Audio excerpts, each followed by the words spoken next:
300 से आगे नहीं जा रहे, 400 से आगे नहीं जा रहे, 500 से आगे नहीं जा रहे, then this is the video for you. ये हमारी टीम ने पूरा एनालिसिस करा कि ये 2025 का दिख रहा है, यहाँ पे 2024 का दिख रहा है, यहाँ पे जो 2023 का दिख रहा है। वीडियो में आपको बताने वाली हूँ कुछ ऐसे चीट कोड्स, कुछ ऐसे hacks. Hello everybody, I am doctor Gargi Singh, your biology educator. देखो बेटा, धीरे धीरे हमारा जो एग्जाम का टाइम है, नीट 2026 का जो एग्जाम का टाइम है वो पास आता जा रहा है। एंड इस टाइम पे सबसे बड़ी प्रॉब्लम जो बच्चों की है, जो एक सीरियस नीट एस्पिरेंट है, उसकी जो प्रॉब्लम है वो ये है कि मैं कोशिश तो कर रही हूँ, मैं कोशिश तो कर रहा हूँ, लेकिन मेरे नंबर 300 से आगे नहीं जा रहे, 400 से आगे नहीं जा रहे, 500 से आगे नहीं जा रहे।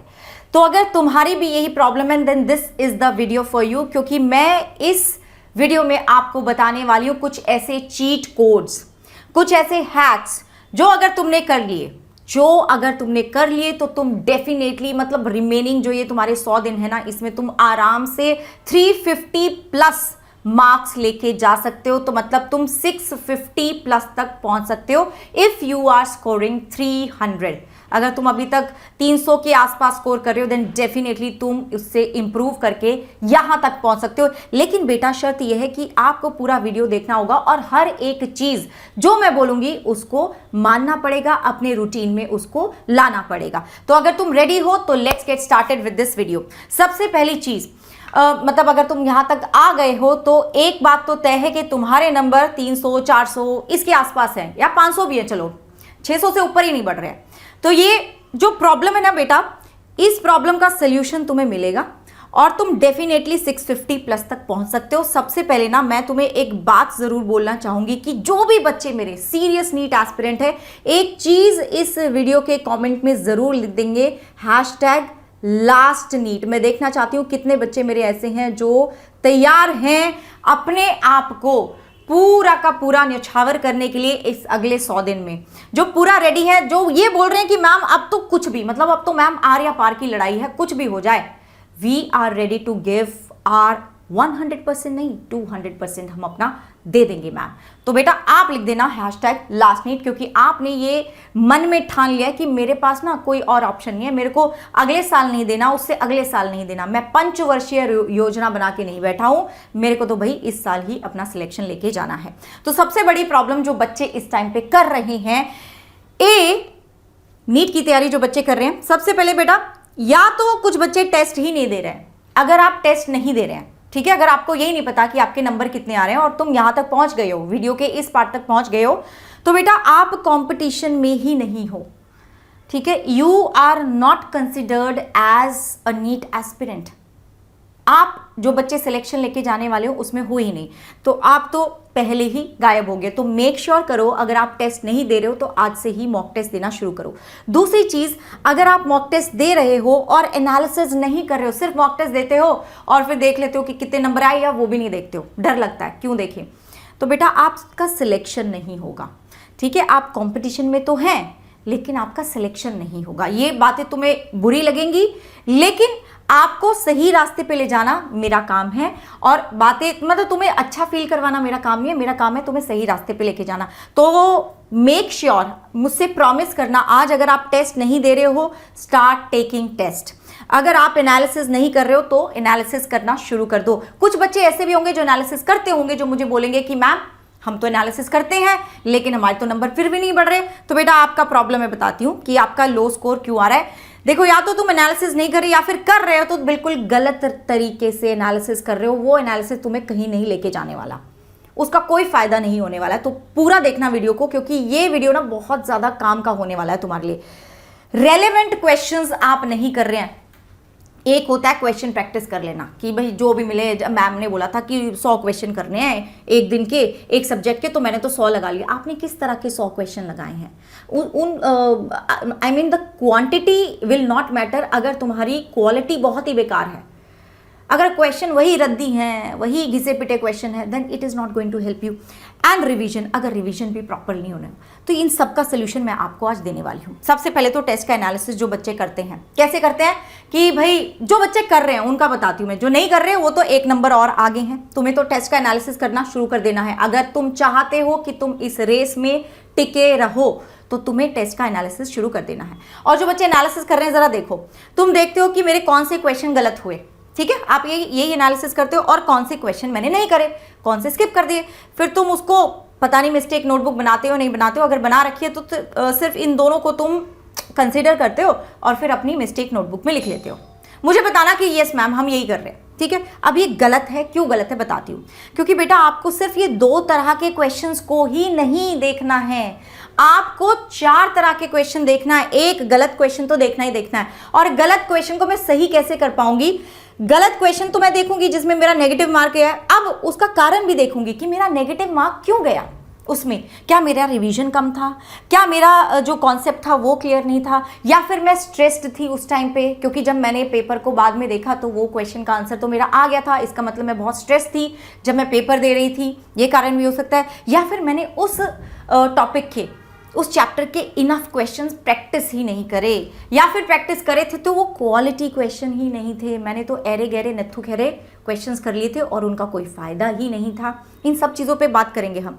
नॉट अटेम्प्टेड, जो मैंने अटेम्प्ट ही नहीं करा। अब क्यों नहीं करा? शायद वो आउट ऑफ एनसीईआरटी था, ठीक है, मैंने एनसीईआरटी में देखा ही नहीं, ठीक है, fair, this is fair point. मुझे कॉन्सेप्ट ही भूल गया, चलो ठीक है। या फिर मैंने वो वाला पोर्शन कवर ही नहीं करा था, इसलिए मैंने वो अटेम्प्ट ही नहीं करा। तो हमें इन सब का बेटा, अगर वो आउट ऑफ एनसीईआरटी है ना, तो वो फैक्ट बेस्ड कोई क्वेश्चन होगा। मैक्सिमम टाइम अगर आउट ऑफ एनसीईआरटी कुछ आ रहा है तो वो फैक्ट बेस्ड रहता है, तो वो फैक्ट को तुम याद कर लेना। और अगर कॉन्सेप्ट भूल गए हो, कवर नहीं करा है, तो तुम्हें पता है क्या करना है। You have to make sure कि तुम उस चीज़ को रिवाइज कर लो अच्छे से, उस कॉन्सेप्ट को कवर कर लो।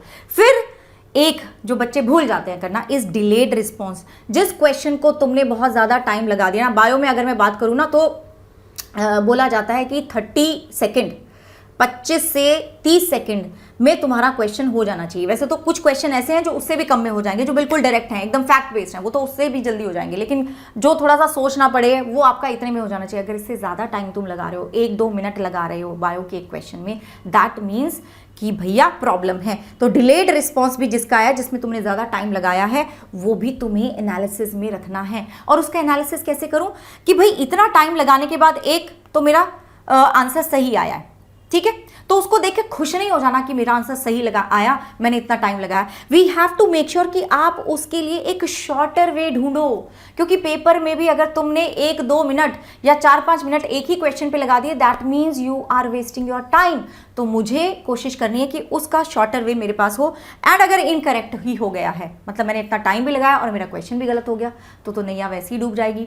तो मुझे मेक श्योर करना है कि उन टॉपिक्स को भी मैं अच्छे से रिवाइज करूँ, ब्रश अप करूँ, अच्छे से अपने माइंड में फिट करूँ, ताकि मेरी ये गलतियाँ ना हो। एक और चीज़ जो बच्चे छोड़ देते हैं, दैट इज सिली मिस्टेक्स वाले क्वेश्चन। वो कौन से क्वेश्चन हैं? इजी क्वेश्चन, जो तुमने अटेम्प्ट तो करे थे, बड़े आसान भी थे, लेकिन जल्दी जल्दी में कि अच्छा ये तो बड़ा आसान क्वेश्चन है, चलो जी जल्दी से कर दो, जल्दी से कर दो, ठीक से पढ़ा नहीं और गलत हो गया। सो उन क्वेश्चंस को भी ध्यान रखना है। ये वो क्वेश्चंस है जो सिली मिस्टेक्स में आते हैं। ये सब का ना मुझे क्या बनाना है, एक इम्प्रूवमेंट बुक बनाना है, और उस इम्प्रूवमेंट बुक को जो टॉपिक लिख दिए हैं रिवाइज करना है। क्या क्या करना है मुझे? एक तो टॉपिक्स को रिवाइज करूंगी, दूसरा मुझे क्वेश्चंस करने, मतलब PYQs करूंगी, फिर उसके बाद DPP सॉल्व करनी है। ये तीनों चीजें तुम्हारी अगर हो गई तो तुम बोल सकते हो कि हाँ मैंने टेस्ट का एनालिसिस करा है। सिर्फ ये जान लेना कि क्वेश्चन कौन सा है जो मैंने गलत करा, जो मैंने छोड़ दिया, जिसका रिस्पॉन्स लेट आया, वो एनालिसिस नहीं होता। मुझे उसके बाद उस पर काम भी करना होगा। अब बच्चों एक और चीज, ठीक है, ये राइट क्वेश्चन कौन सा होता है मैम?